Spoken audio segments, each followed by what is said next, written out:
Muito bem, pessoal, terça-feira, 28 de novembro, está começando o Desperta ICL, são 7 horas da manhã, horário de Brasília, estamos ao vivo, muito obrigado pela audiência de todo mundo que já está chegando no nosso chat, por gentileza, está chegando por aí agora, deixa o seu comentário, diga de onde você está assistindo este programa, muita gente nos acompanha em várias cidades do Brasil e do mundo também, a gente tem uma audiência global, aliás, ontem batemos uma audiência incrível, tivemos 16 mil pessoas acompanhando este programa ao vivo, né, 16 mil pessoas ali no minuto, né, claro que quando o programa termina, o somatório de pessoas que passaram pelo programa é muito maior, isso sem contar a nossa imensa rede, estamos ao vivo também na Rádio Heliópolis, muito bom dia para você que nos acompanha em Heliópolis, muito obrigado pela sua companhia, nossos novos parceiros aqui, né, estou muito feliz em poder transmitir, aliás, podemos fazer algum tipo de evento em Heliópolis, alguma coisa assim, né, vamos tentar mais isso aí, ô pessoal da Rádio Heliópolis. Vamos lá? Vamos tentar fazer isso aí no ano que vem? Porque esse ano aqui já está acabando, né?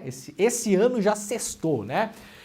Muito bom dia, muito obrigado também pela audiência, o pessoal que nos acompanha pela Rádio Brasil Atual, São Paulo e Grande São Paulo, e também pela TVT, TV aberta em São Paulo e na Grande São Paulo, e também na Bahia, pessoal que nos acompanha pela TV Quirimurê, né? TV aberta, TV Quirimurê em Salvador e Grande Salvador. Esta é a grande rede Desperta. Estamos ao vivo todos os dias, de segunda a sexta-feira, às 7 horas da manhã, em ponto, horário de Brasília. E claro, você pode assistir a este programa e ouvir a este programa também depois nas reprises. Vocês sabem que o programa fica gravado aí pelas redes sociais. Estamos transmitindo também simultaneamente no Twitter, na Twitch, no Facebook e no Instagram e, claro, no YouTube. Então, você que nos acompanha em qualquer uma dessas redes, muito obrigado pela sua companhia diária. Nós estamos todos os dias aqui lendo as principais notícias do Brasil e do mundo, dando texto, dando contexto e sempre que possível também, quando é pertinente, né, quando tem alguma coisa pra gente falar aqui, fazendo uma crítica construtiva, sempre, né, muito elegante, muito qualificada, sem ataques pessoais, né, jamais fazemos isso aqui, ao contrário do que algumas pessoas tentam fazer parecer, porque tem gente que não gosta que a gente faça crítica de imprensa aqui, mas a gente faz crítica de imprensa porque este programa não é feito para fazer amigos, né? Se você quer fazer amigos, você pode ligar para o Teleamizade, né? Você pode baixar um aplicativo de conversa, né? Você pode ir para um bar, como diz o Roger Waters, né? Tá precisando conversar? Vai para um bar, né? Eu vou começar a passar a mensagem que o Roger Waters passou nos shows deles aqui também, né? Se você não gosta das posições políticas do Leandro, você pode ir para um bar, né? Você também pode ir para um bar e continuar ouvindo este programa também, né? Para passar raiva, tem gente que ouve o programa para passar raiva. Então, bom dia para quem está aí para passar raiva também. Vamos passar raiva, como diz o pessoal do Medo e Delírio, né? O maior podcast deste país, né? Tá bom? Então tudo certo. Ó, quem tá chegando por aí, por gentileza, se você tiver um tempinho na sua rotina aí, eu sei que nesse horário da manhã muita gente tá correndo, tá fazendo os seus deveres, os seus afazeres, né, domésticos, ou tá no trabalho, tá chegando no trabalho, tá indo pro trabalho, tá voltando do trabalho, muita gente está trabalhando enquanto nos ouve também, claro, se você não tem tempo, não pode fazer isso agora, não tem problema nenhum, mas se você puder, tira um minutinho para fazer algumas coisas muito rápidas, principalmente se você nos ouve e nos acompanha pelo YouTube. Deixa o seu like no vídeo, que é importante, né? A gente já explicou várias vezes aqui. O YouTube depende de uma coisinha chamada algoritmo, né? E esse algoritmo aparentemente ele distribui mais na timeline das pessoas, que o programa está online, quanto mais pessoas dão like, né? Em tese, eu não sei se isso funciona de fato, mas, né, não, ao fazer você não está com certeza prejudicando a nossa distribuição do programa. Então, por gentileza, deixa o seu like, se for possível. Assine os canais do ICL também. Este programa está ao vivo em vários canais do YouTube ao mesmo tempo, né? Estamos ao vivo no canal do ICL, estamos ao vivo no canal do Eduardo Moreira, estamos ao vivo no canal do Leandro Demore, estamos ao vivo no canal da TVT, estamos ao vivo no canal da Rede Brasil Atual. Então, seja lá qual canal você estiver acompanhando esse programa, assine o canal que você está acompanhando o programa e ative o sininho. O sininho é a maior chance, né, remotamente possível, às vezes funciona, às vezes não, muita gente reclama que não recebe os avisos do YouTube, né, e a gente não tem controle sobre isso, infelizmente, né. Agora, se você ativar o sininho, tem uma chance muito maior do YouTube avisá-lo ou avisá-la quando estivermos online, tá bom? E por último, quem puder, por gentileza, compartilhe também este programa. Isso vale para todas as redes sociais, tá bom, gente? Se você nos acompanha pela TV aberta ou pelo rádio, pode também avisar as pessoas que você ama, né? E também o seu tio bolsominion, para que ele possa passar um pouquinho de raiva, né? Os tios bolsominion nos acompanham muito aqui também, com alguma frequência, né? Eles passam raiva, mas lá no fundinho do coração eu tenho uma esperança de que nós estamos educando as pessoas também para entender como funcionam as coisas na imprensa, aprender a ler notícia, né? Aprender a dar o contexto para as coisas, aquela coisa toda lá. Então, pode compartilhar também para o seu tio bolsominion passar um pouco de raiva, mas lá no fundinho, assim, lá, sabe lá, ele vai aprender alguma coisa. Ele não vai falar, porque não pode, né? Porque o orgulho é muito maior, né? Mas ele vai aprender alguma coisinha, né? Vai se tornar uma pessoa melhor se ele acompanhar este programa. Tá bom, gente? Então tá. Vamos lá, então, que tem bastante coisa para falar no programa de hoje. Vamos lá começar com o destaque do New York Times hoje, porque é um destaque importante, né? Ontem já se falava num eventual prolongamento de alguns dias do cessar-fogo em Gaza. E o New York Times, neste momento, reportagem publicada 2 horas atrás, cravou aqui, como a gente diz na imprensa, né? O Qatar, que participou das negociações do cessar-fogo em Gaza, disse que Israel e o Hamas concordaram em estender a trégua.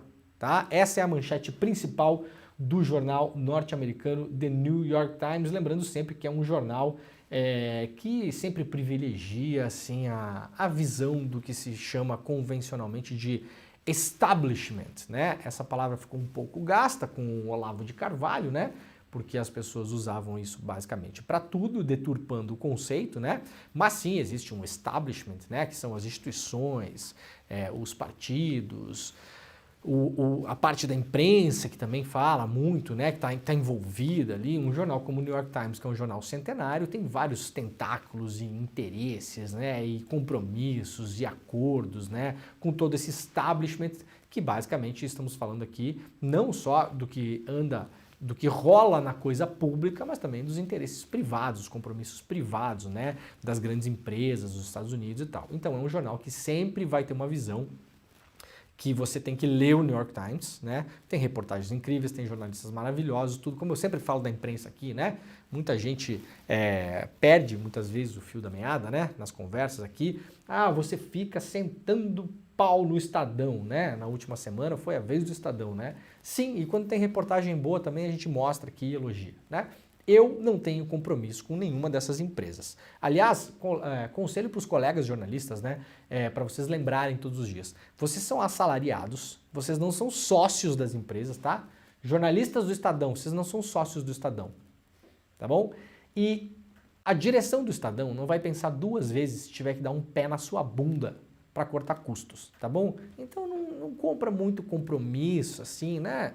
Faz teu trabalho ali de maneira honesta, tranquila, tem repórteres excelentes, mas assim, se jogar na granada por causa do dono do jornal, por causa do seu chefe, por causa do editor, não costuma dar bom, tá? Eu tenho alguma experiência com isso, sei exatamente como é que as coisas funcionam, sei exatamente os caminhos que as coisas tomam também depois que você sai do veículo onde você trabalha, tá bom? Não vou entrar em detalhes aqui, porque não é o caso, né? Não vou cometer inconfidências, né? Mas todos os compromissos que vocês acham que as pessoas têm com vocês nas redações, eles se dissolvem no ar em questão de horas depois que vocês saem dos lugares onde vocês estão trabalhando, tá bom? Então pensem nisso na hora de ficar se atirando em granada. Eu já fiz muito isso, me arrependi muito, inclusive, né?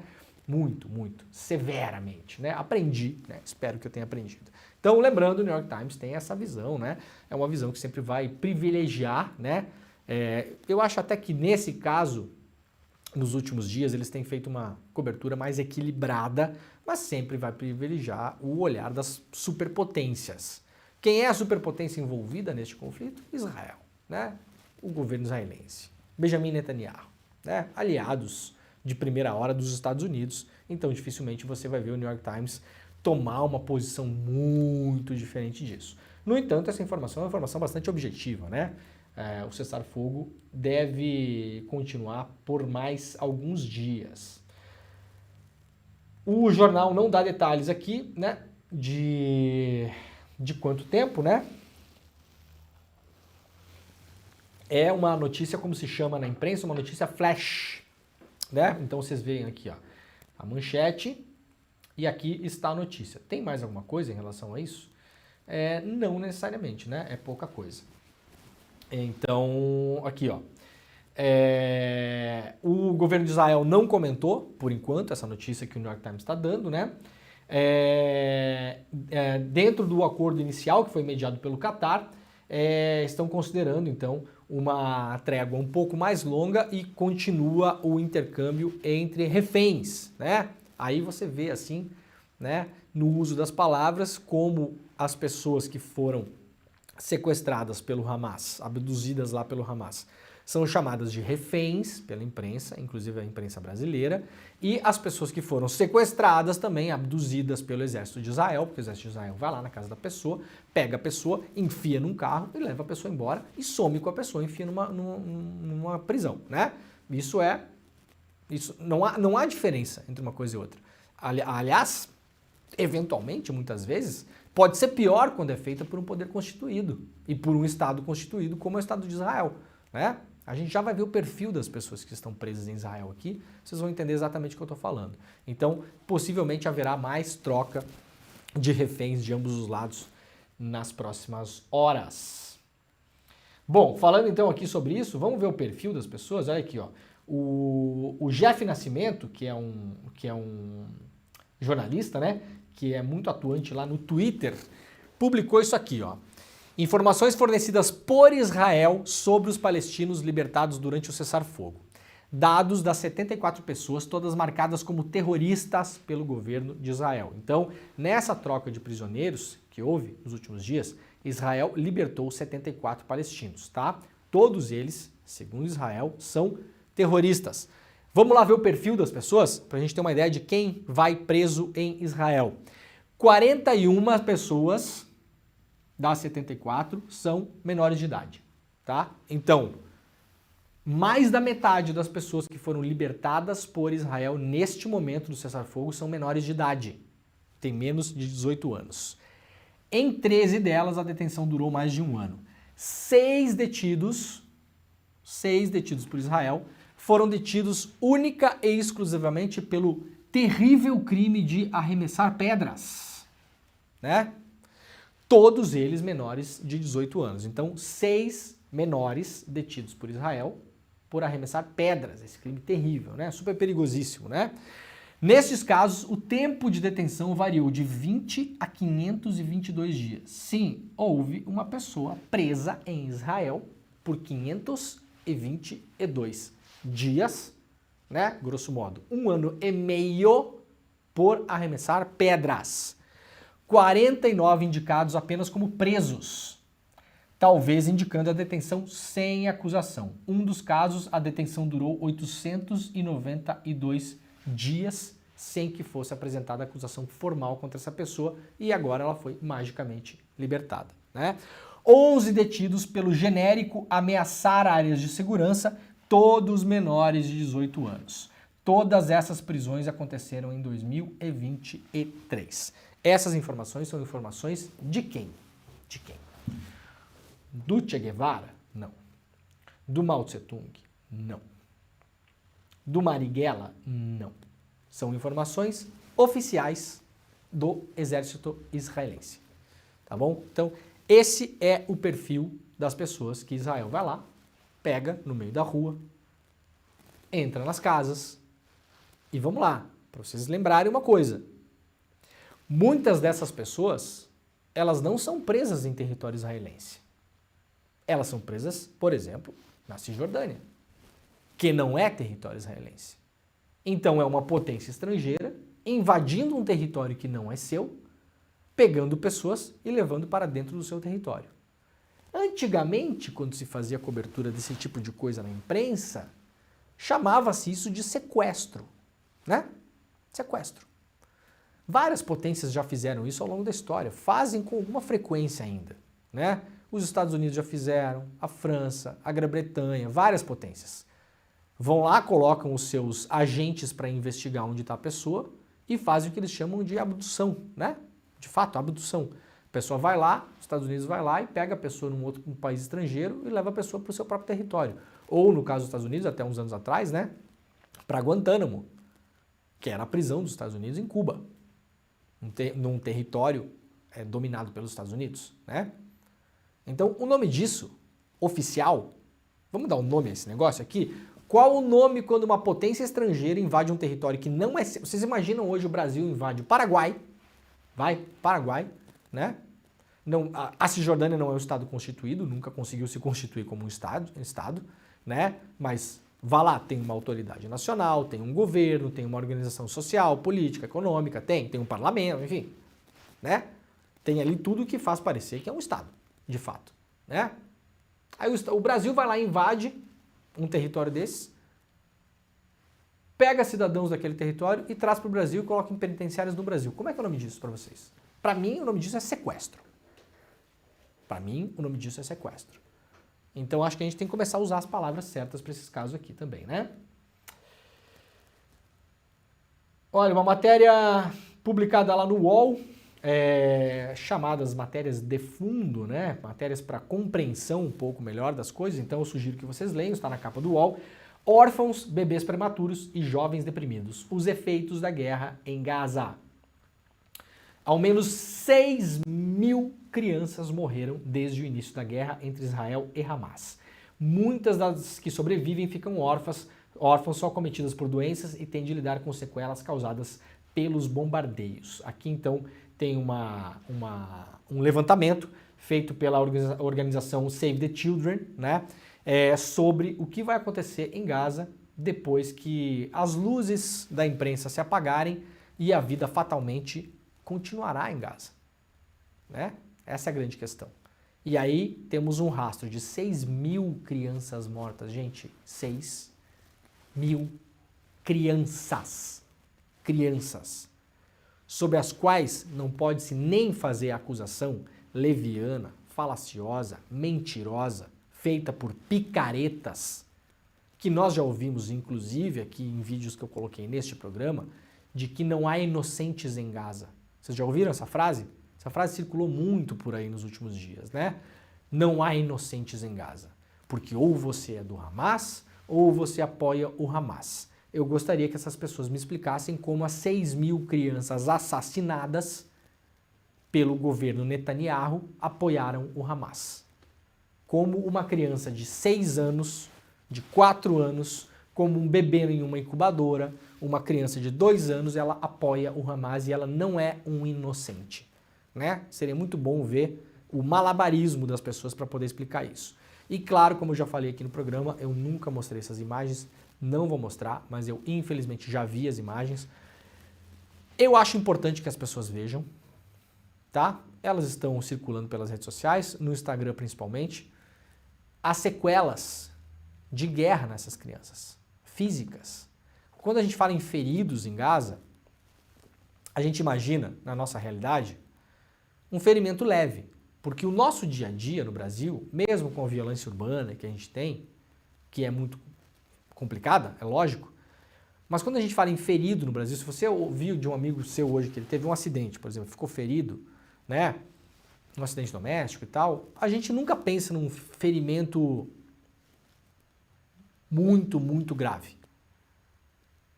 Vejam as imagens que circulam de Gaza com os feridos em Gaza.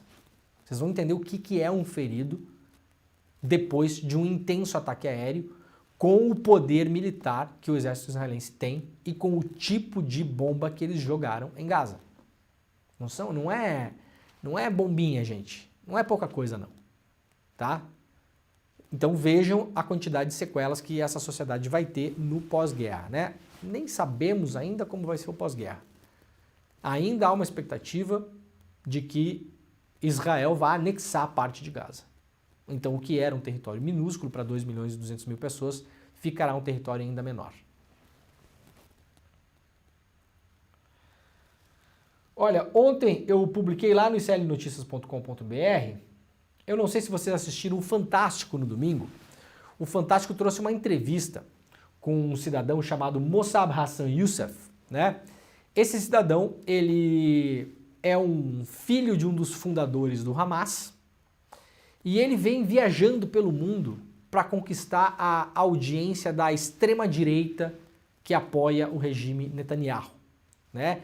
Ele é aquele billboard, como os norte-americanos chamam, né? Ele é o cartaz perfeito, ele é o propagandista perfeito numa situação como essa. Por quê? Porque ele é palestino e não só ele é palestino. Ele é filho de um fundador do Hamas e ele é, como os americanos, os norte-americanos chamam também, um turncoat, um vira-casacas, né? Ele saiu do Hamas e foi espião para o governo israelense durante vários anos, tá? Então, esse é o perfil desse cara. Estaria tudo bem se ele contasse as suas experiências, como é o Hamas e tal, e aqui não vai uma defesa minha em relação ao Hamas. As pessoas confundem as coisas, muita gente confunde de propósito, tá bom?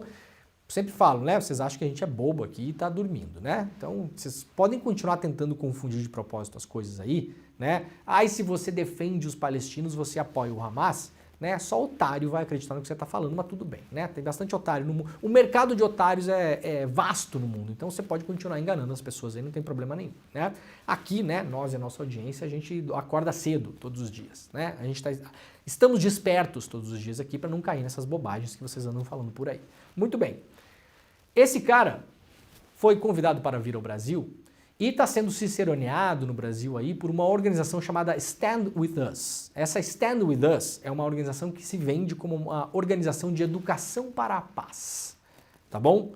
Então esse é o contexto. Os caras trazem para o Brasil este cara que é o chamado filho do Hamas, como ele se identifica e é identificado, né? Ele é trazido pela Stand With Us e a Stand With Us consegue colocar ele em vários programas na televisão brasileira, né? É CNN, é Globo News, domingo o cara tava no Fantástico, deu aquelas entrevistas pomposas, sentada num sofazinho, à meia luz, super, né, produzida e tal. Seria ótimo se esse cidadão fosse um cara que lutasse pela paz. A Stand With Us, essa organização fundada nos Estados Unidos, que tem um capítulo no Brasil, né, que vem operando na imprensa muito fortemente, vem assim, tá infiltrada na imprensa, né, descaradamente ou não, tá toda hora dando entrevista. A prova máxima agora que trouxe esse cara para o Brasil, o cara apareceu em todos os canais de televisão, com um espaço absurdo, sem ser contestado. Seria ótimo se ele contasse como foi terrível a experiência dele com o Hamas, como é o Hamas e tal, contasse a versão dele, afinal de contas é a versão dele. Ah, mas ele viu de dentro, ele era um cara do Hamas. Bom, várias outras pessoas que viram de dentro contam outras coisas. Várias pessoas que moram em Gaza contam outras coisas. De novo, aqui não é uma defesa do Hamas. Toda vez que a gente coloca muito o Hamas em evidência, a gente polui o debate. A gente polui a causa palestina, inclusive, né? Agora, esse cara vem para o Brasil para lutar pela paz? Será que ele veio para o Brasil para lutar pela paz? Em tour pelo Brasil, filho do Hamas chama a Palestina de grande mentira. Mossab Hassan Youssef também justifica morticínio de crianças em Gaza. Acabei de falar 6 mil crianças mortas. 6 mil crianças mortas. Justificativa dele: não temos outra opção. Essa é a única opção. Para combater o Hamas, é triste, mas é a única opção. Então, a ONG, que se diz que faz uma educação pela paz, traz esse cara ao Brasil, fez um evento gigantesco na Hebraica, em São Paulo. Esse cara ficou falando lá por 1 hora e foi aplaudido em cena aberta quando disse que a Palestina não existe. Eu fiz questão de procurar outros vídeos dele e vou dizer o seguinte para vocês, foi bem fácil, tá? Bem fácil. Eu pensei, deixa eu ver aqui, eu sou uma pessoa curiosa, vocês sabem disso, né? Quando eu vi esse cara vindo pro Brasil, pelas mãos da Stand With Us, já fiquei com os 2 pés atrás, né? Porque eu sei que música que toca ali. Primeira coisa. Que tá sempre jogando água no moinho da extrema-direita, né? Segunda coisa importante, vamos pesquisar quem é a pessoa. É o básico, é o mínimo. Tá todo mundo dando asa para esse cara, vocês sabem quem ele é, o que ele pensa, sobre o que ele fala, como ele se posiciona, quais são as ideias dele? É um pacifista? Estamos falando do novo Mahatma Gandhi, que está viajando pelo Brasil, defendendo a paz entre muçulmanos, entre árabes e judeus? É isso? E cristãos e todo mundo? Né? Tocando John Lennon? É esse perfil desse cara? Ou não? Foi bem fácil achar, viu, gente? No YouTube tem várias entrevistas com ele, várias. A Hebraica de São Paulo e a Stand With Us não podem nem alegar remotamente que não sabiam que esse cara ia falar o que falou na Hebraica. Então vamos fazer o seguinte, a gente vai mostrar agora 4 vídeos. O primeiro é um trecho da palestra desse cidadão na Hebraica, que aconteceu, se eu não me engano, na sexta ou no sábado.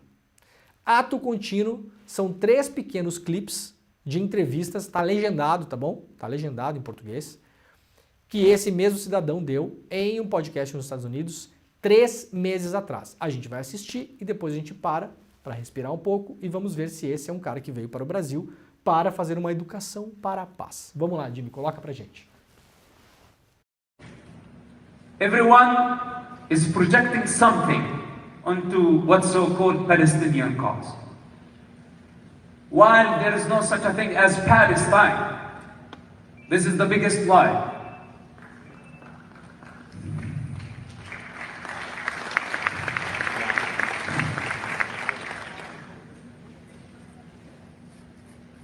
But people need a cause. They need a God. And if there is no such a thing,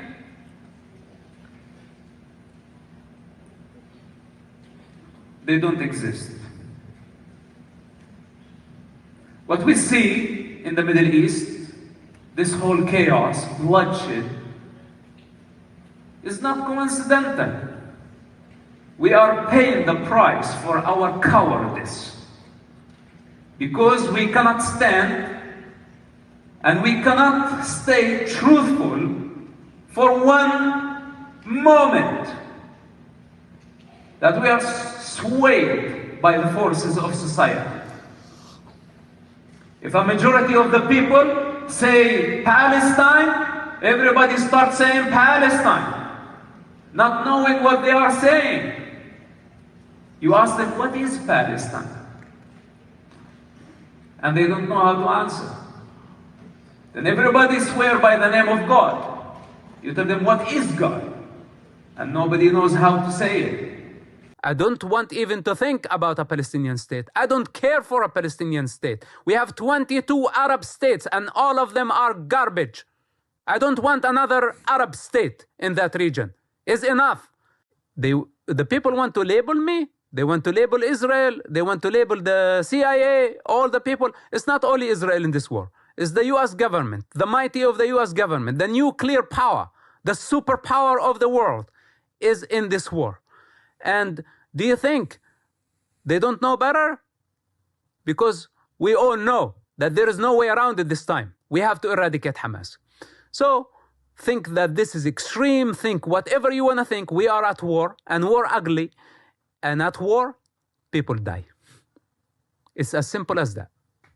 Okay, children are dying and it's devastating to see such pictures. But we have to eradicate this Islamist group. We have no other choice.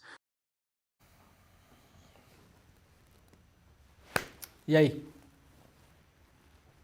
O que acharam? Eu não sei nem se eu preciso falar alguma coisa, né? Esse é o cara trazido para o Brasil por uma ONG que se diz que presta serviços de educação para a paz. Isso está no site oficial da Stand With Us, não sou eu que estou falando, tá bom? Tá lá no site deles.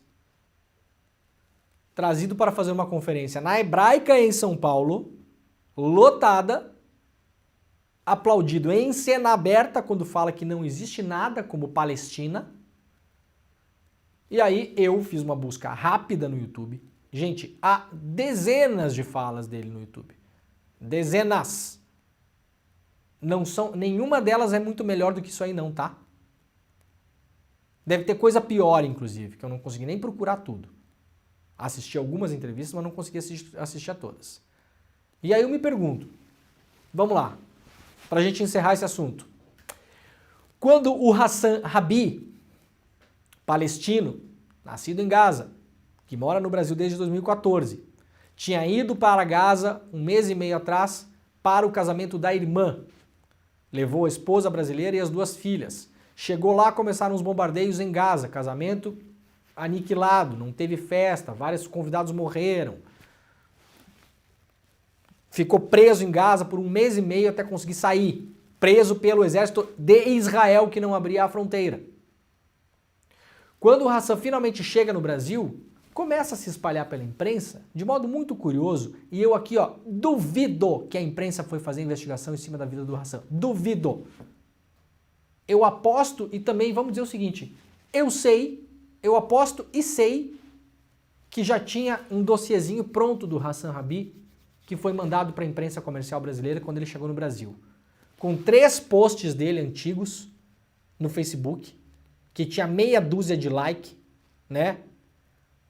Posts agressivos, sim, contra Israel, e já falei sobre isso aqui, é muito fácil para mim, sentado aqui com a minha bunda na minha cadeira aqui, confortável, ser pacifista, que eu sou pacifista, né? Agora, eu entendo a raiva do Hassan Rabi quando ele postou o que ele postou.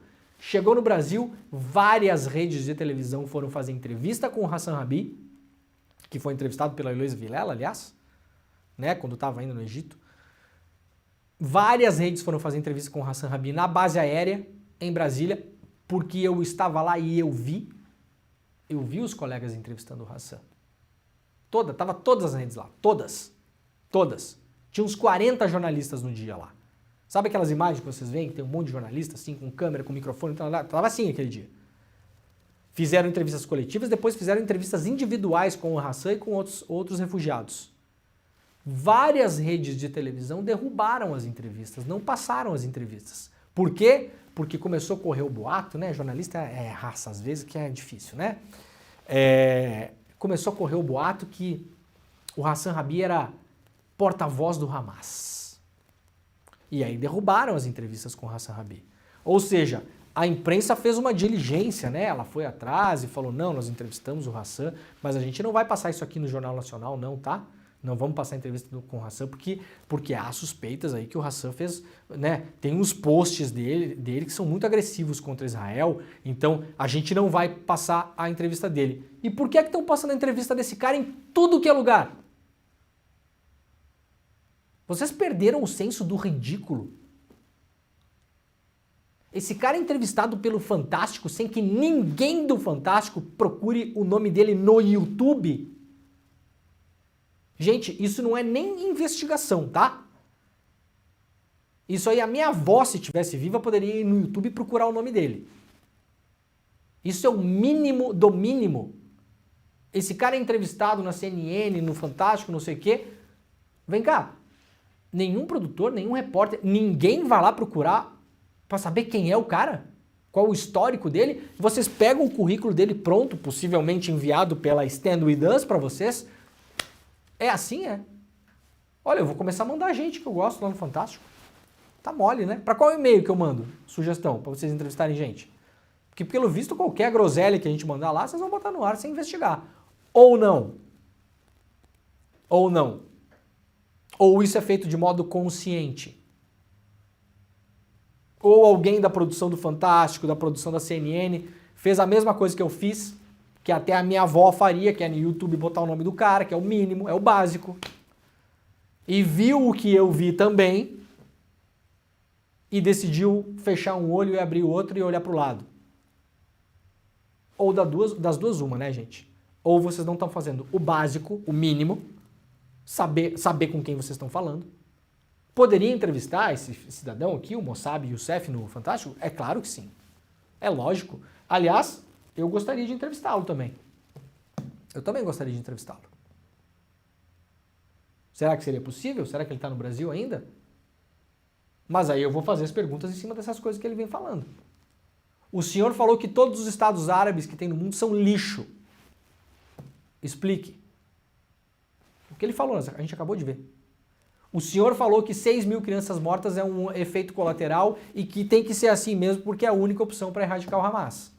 Spoiler, não vai erradicar Hamas nenhum, tá? Não vai acontecer. Não vai acontecer. Não porque eu quero ou deixo de querer. Não vai acontecer. Não vai erradicar tráfico, não vai erradicar PCC, não vai erradicar milícia, não vai erradicar Cosa Nostra, não vai erradicar Sacra Corona Unita, Ndrangheta, Camorra, Union Corse, não vai Yakuza, máfia nigeriana. Não vai erradicar, gente. Não vai erradicar. Isso não existe. Isso é falso, é uma falácia. é uma desculpa usada para fazer guerra. E esse senhor que veio para o Brasil é um propagandista da guerra, trazido por uma ONG que se diz defensora da paz. Ora, façam-me o favor. E os jornalistas também façam-me o favor, né?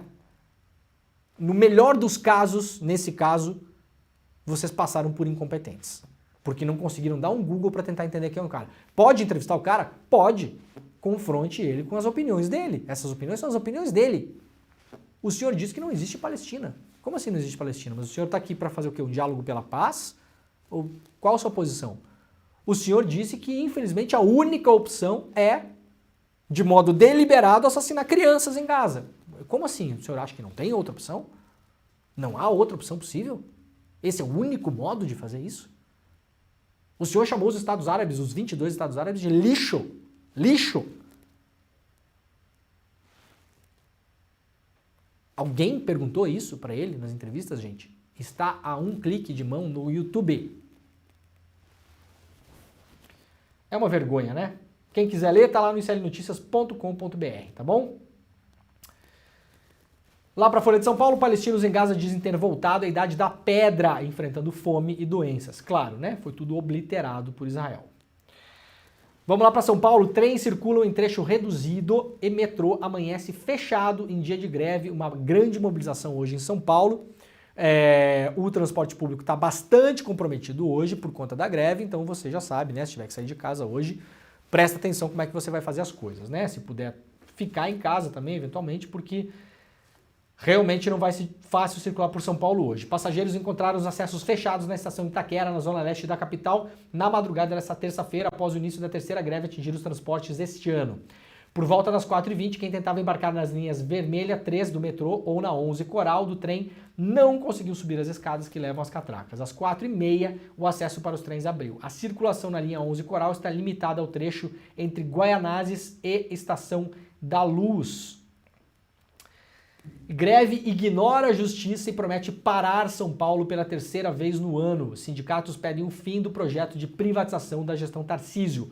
O governo estadual diz que paralisação é política. Não, a paralisação é o quê? O que a paralisação é? O que uma greve é, Tarcísio? Ô, meu Deus, tá difícil hoje, né? Ô, governador, o senhor entrou na política ontem, né? Literalmente, né? A greve é o quê? O que é uma greve? Se não é política. É o quê? É científica. É interestelar. É o quê? É matemática. Ora, a origem da greve é política, ô Tarcísio. Privatização também é política, viu, Tarcísio? Privatização também é política. É uma escolha política, ideológica. Não é uma escolha técnica. Não é, aliás, a gente vai mostrar que não é. Claro que a greve é política. Hein? Olha aqui, ó. Ontem o UOL mostrou uma matéria super importante da repórter Juliana Sayuri, mostrando que dos 7 bilhões arrecadados em 2022 com o bilhete único em São Paulo, 7 bi, a imensa maioria foi parar nas mãos das empresas privadas que fazem o transporte em São Paulo. Só que tem um detalhe importante. A CPTM e os trens metropolitanos em São Paulo também, o metrô público, a parte pública do transporte de São Paulo, transporta o dobro de passageiros, o dobro, tá? O transporte público em São Paulo transporta o dobro de passageiros em relação à iniciativa privada em São Paulo. No entanto, a iniciativa privada, as empresas privadas, ganharam 4 vezes mais dinheiro do que as públicas. Sempre se fala que sucatear é um projeto para vender. Isso é um mantra, no mundo todo, aliás. Você pega um serviço público, vai deixando ele pior, pior, pior, pior, pior. As pessoas vão percebendo a piora, não entendem a maquinação política que está por trás e as pessoas começam a reclamar que aquilo não funciona. E aí você, gestor público, que piorou o serviço público de propósito, você aparece com a solução milagrosa. Vamos vender, vamos privatizar. Privatiza que melhora, tá bom? Ontem o UOL provou isso por A mais B com documentos oficiais em relação ao transporte público em São Paulo. O transporte público em São Paulo, que transporta o dobro de pessoas do privado, recebeu 1/4 do dinheiro do bilhete único. Hoje, o UOL traz mais uma reportagem dessa série da Juliana Sayuri. Via Mobilidade, que é a empresa privada que opera em São Paulo, pegou mais de 30 trens emprestados da CPTM, que é pública, mas não devolveu. É assim, ó, é um escárnio. Um escárnio. É o privatizado público. É o privatizado público. Os caras vão lá, privatizam o serviço, né? Vamos privatizar esse serviço de táxi aqui. Privatizar aqui. Tudo nosso agora. Aí tem um serviço público de táxi. Ô, governo do estado de São Paulo, empresta 30 táxis pra mim aí. Pra eu rodar no meu privado. É até assim. É isso. E mesmo assim, o transporte privado de São Paulo dá mais problemas que o público. Mesmo, apesar de tudo. Mas não, as pessoas não podem fazer greve. A greve é política. Tá lá no UOL de hoje, né? Para quem quiser ler. Desde que assumiu as operações das linhas 8 e 9 do trem metropolitano de São Paulo, em janeiro de 2022, a Via Mobilidade usa mais de 30 trens emprestados pela CPTM. Trens públicos. Os caras assumiram o negócio privado. Problema seu. Problema seu. Alguém obrigou, alguém coagiu a Via Mobilidade a existir? A entrar na licitação? A comprar a porcaria da linha? Não. Então opera, problema seu. Não, problema nosso. Problema nosso. Tá faltando trem aqui, pega da CPTM. É brincadeira. É sério, é um negócio inacreditável. Se alguém publicasse isso aqui sem documentos, que o UOL está publicando, os documentos todos, a gente ia ler e falar, não, isso aqui não é. Isso aqui alguém está inventando esse negócio. É digno de alguém inventar um negócio desses. É tão descarado, eu sempre falo, eu tenho saudade da hipocrisia na política, né? Quando as instituições, as empresas, os políticos ainda faziam questão de parecer honestos, né? Mesmo que muitos não fossem. Ai, não é mole, né? Bom, tá aqui, ó, tá todas as tabelas, os trens aqui, ó. Os trens que foram emprestados, o mês que foi emprestado, quantos trens foram liberados, quantos foram devolvidos, tá tudo aqui, ó. Tá tudo aqui, tá bom? Isso aqui é documento oficial, de novo.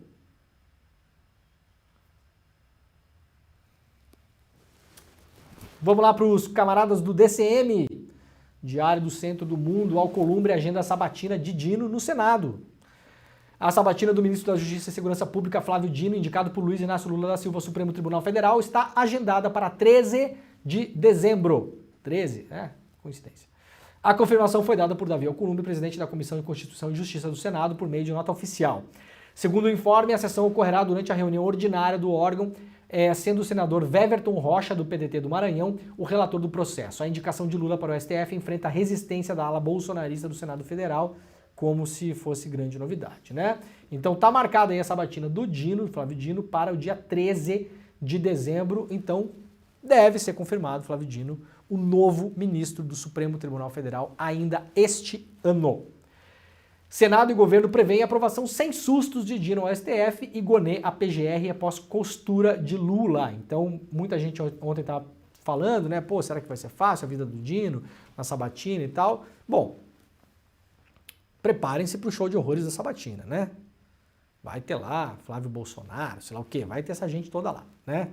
Vai ter dama do tráfico, viu? Parabéns, Estadão. Parabéns, Estadão. Vai ter dama do tráfico, né? Um factoide enfiado lá, né?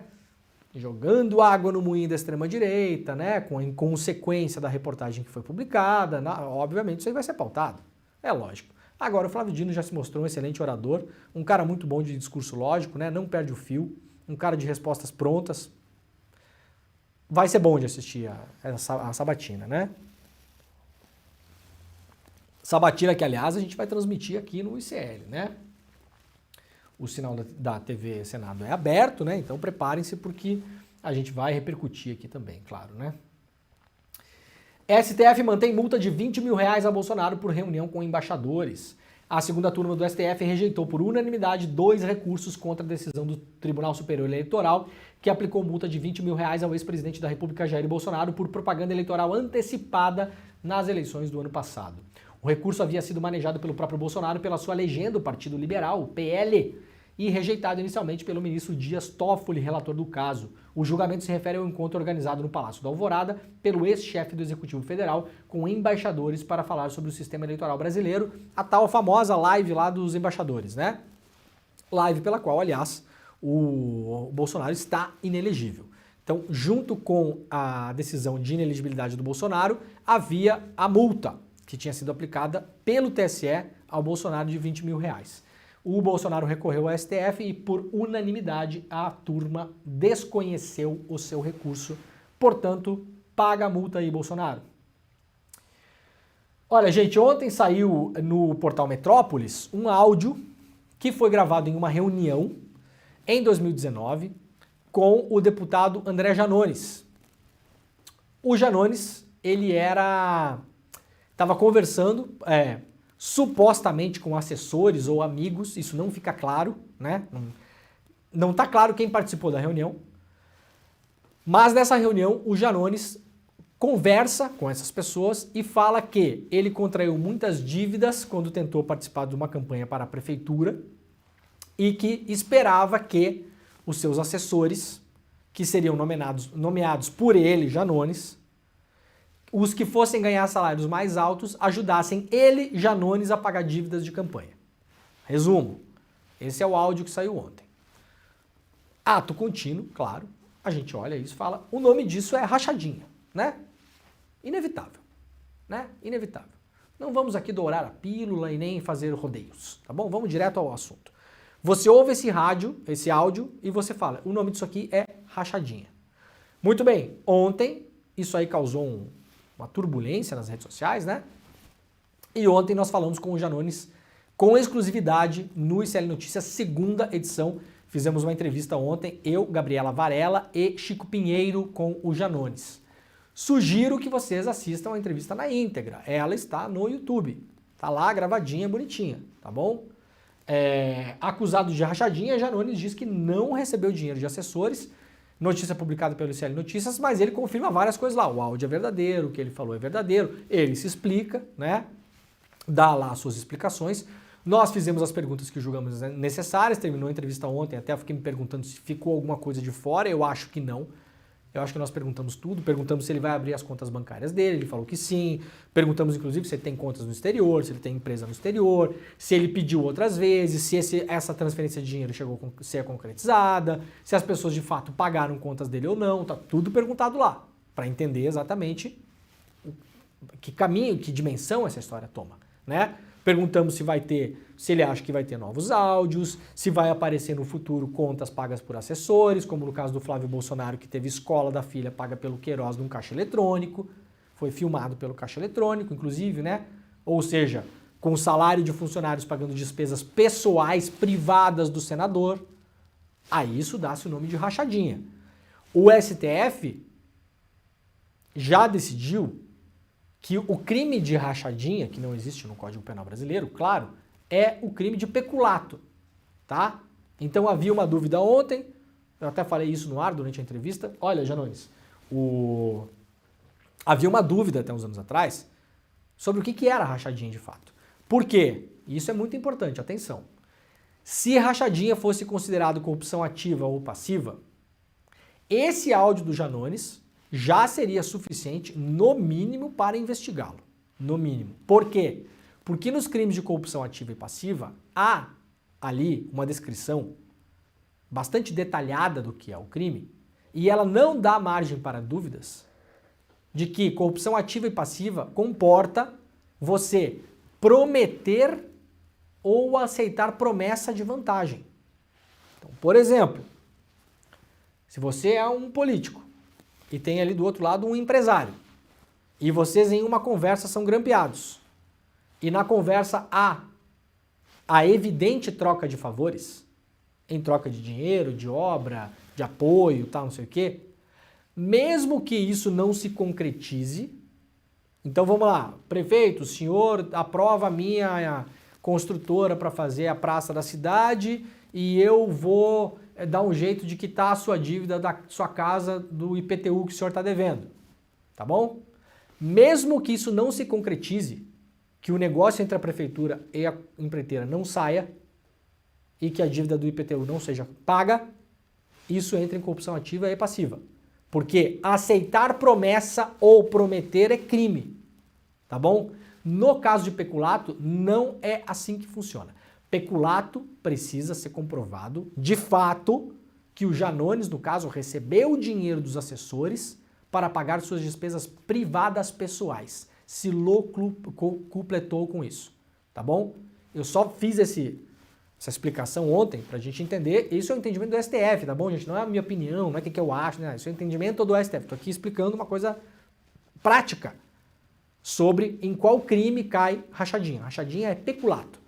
E peculato não basta o cara prometer, pedir, dizer que vai fazer, isso não basta. Para corrupção passiva e ativa, sim. Para peculato, não. Tá bom?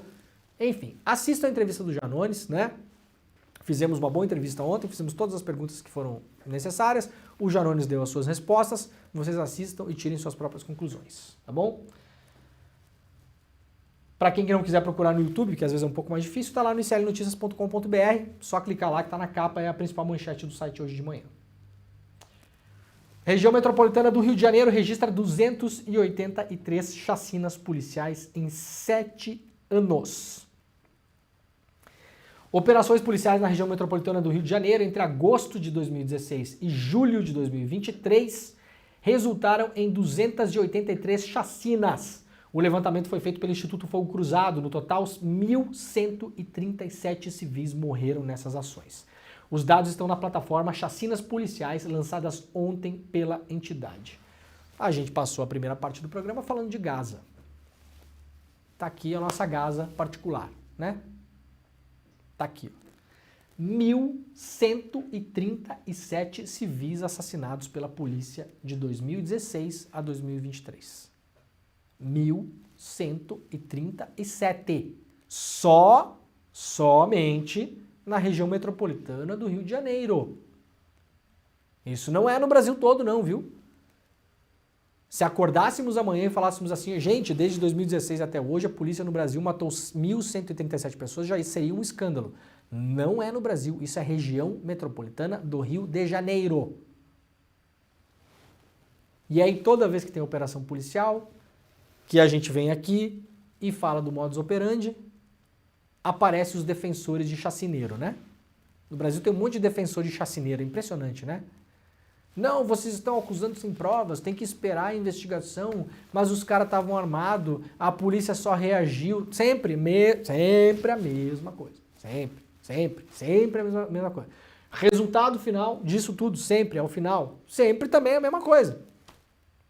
Chacina cometida pela polícia, sempre a mesma coisa. A mais recente que tivemos aí, de abrangência nacional em termos de notícia, foi a do Guarujá, em São Paulo. Dezenas de pessoas mortas. Dezenas. E no fim das contas, o que temos? Investigação da Polícia Civil que aponta o quê? Que o revólver apreendido pela Polícia Militar, que foi apontado pela Polícia Militar como sendo a arma que matou o soldado da PM, que desencadeou a vingança da PM em relação a isso, não foi a arma que matou o soldado da PM. Então, por enquanto, não temos nem a arma do crime ainda. Nem a arma do crime. O que levanta outras suspeitas, inclusive. E ficamos por aqui. Vocês sabem do que eu estou falando. Levanta outras suspeitas. Suspeitas, em termos de investigação, várias suspeitas. Quem assassinou o soldado da PM? Por hora não sabemos. Né? Tem um cara que está sendo acusado de ter sido o assassino, só que a acusação dele é testemunhal. Não há nenhum indício material que diga que foi ele. Não dá coleta de pólvora na mão, não tem a arma do crime, não tem a arma do crime, gente. Não se sabe de que cano partiu o projétil que matou o policial. Chacina da polícia cometida por vingança. Aplaudida e apoiada pelo governador Tarcísio. aplaudida e apoiada. Elogiou a operação, falou que não havia nenhum erro na operação, quando já tinha 12 cadáveres empilhados em São Paulo, chamou a operação de técnica, né, e foi aplaudido. Congratulou a polícia por ter feito o que fez.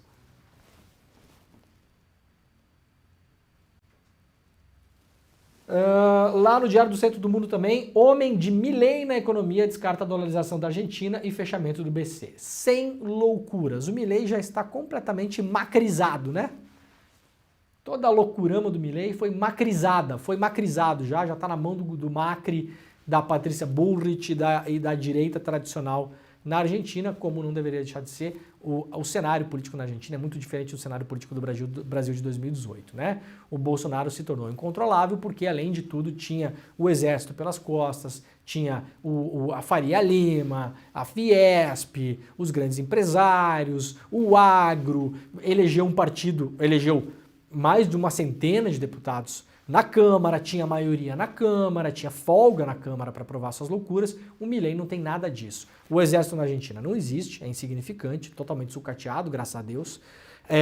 O agro não quer saber de loucura, de fechar a fronteira com o Brasil, de não vender para a China. Eles vão vender o trigo deles para quem? Vão vender para onde? Para o lobo marinho lá na Patagônia? Vai vender a soja e a carne da Argentina para quem, se não é para a China e para o Brasil, né? Então, Milei já está totalmente macrizado, né? Acabamos? Encerramos a rede? Então, ó, gente, rapidamente aqui, a gente vai encerrar a nossa rede. Muito obrigado quem nos acompanhou pela Rádio Heliópolis, pela Rádio Brasil Atual, pela TVT e também pela TV Quirimurê. Nós voltaremos amanhã, 7 horas, horário de Brasília, ao vivo, tá bom? Valeu! Muito bem, quem fica com a gente até o final aqui, vamos ver aqui o que nós temos de finalzinho. Aqui tem uma notícia aqui sobre Mauro Cid, né? Graças a Deus, Bolsonaro anda sumido do noticiário, a gente não precisa topar com o nome dele todos os dias, o que é um grande alívio, né? Psicológico para todo mundo. Lá na revista Fórum, Mauro Cid, e-mail enviado pelo FBI à PF, desmonta a versão de Vassef e Bolsonaro. O FBI enviou à Polícia Federal do Brasil uma troca de e-mails entre o tenente-coronel Mauro Cid, ex-ajudante do Bolsonaro, com a Precision Watches, a loja onde foi recomprado ilegalmente o Rolex do ex-presidente. Nas mensagens, Cid informa a empresa que deseja fazer o pagamento em espécie e é avisado que, por se tratar de uma operação acima de $10 mil, o comprador precisará assinar um documento. Cid informa então a loja no e-mail que a compra seria feita por Frederic Vassef, advogado de Bolsonaro. As informações são da coluna da Bela Megali, lá no jornal O Globo, e reproduzidas aqui pela revista Fórum.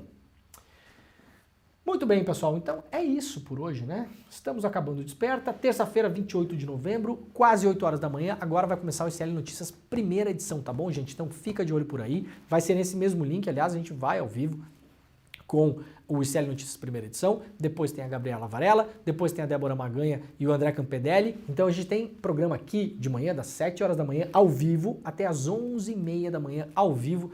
Depois a programação do ICL volta às 5 horas da tarde, ao vivo, e vai até às 8 horas da noite, ao vivo, tá bom? Então, sempre ligados, assine o canal, ative o sininho, deixa seu like, nós estaremos de volta amanhã, às 7 horas da manhã, horário de Brasília. É isso, muito bom dia e tchau. Põe na agenda que esse vale a pena. 17 de dezembro, domingo, às 8 horas da noite, Eduardo Marinho, filósofo das ruas, sucesso da internet, das redes sociais por suas reflexões e textos, vai dar uma aula para o Instituto Conhecimento Liberta. Para você participar dessa aula ao vivo e que não tem replay, clique no link aqui em cima ou aqui embaixo e se inscreve agora, gratuitamente. A gente se vê lá.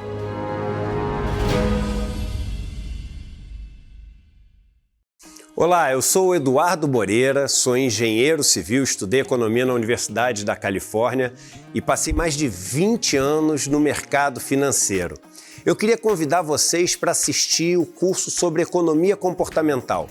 Um curso que tem 8 aulas, com participação de todos os alunos e alunas, e vai trazer até vocês todas as explicações que a ciência hoje tem encontrado para o nosso processo de decisão. Por que a gente toma as nossas escolhas da forma como a gente toma? E como as pessoas usam isso para manipular o nosso dia a dia e lucrar com isso. Um curso fundamental para entender as engrenagens do capitalismo e dos negócios. Vamos lá participar? O curso está 100% disponível para membros e membras da plataforma ICL, o Instituto Conhecimento Liberta. Eu conto com vocês nessa aula.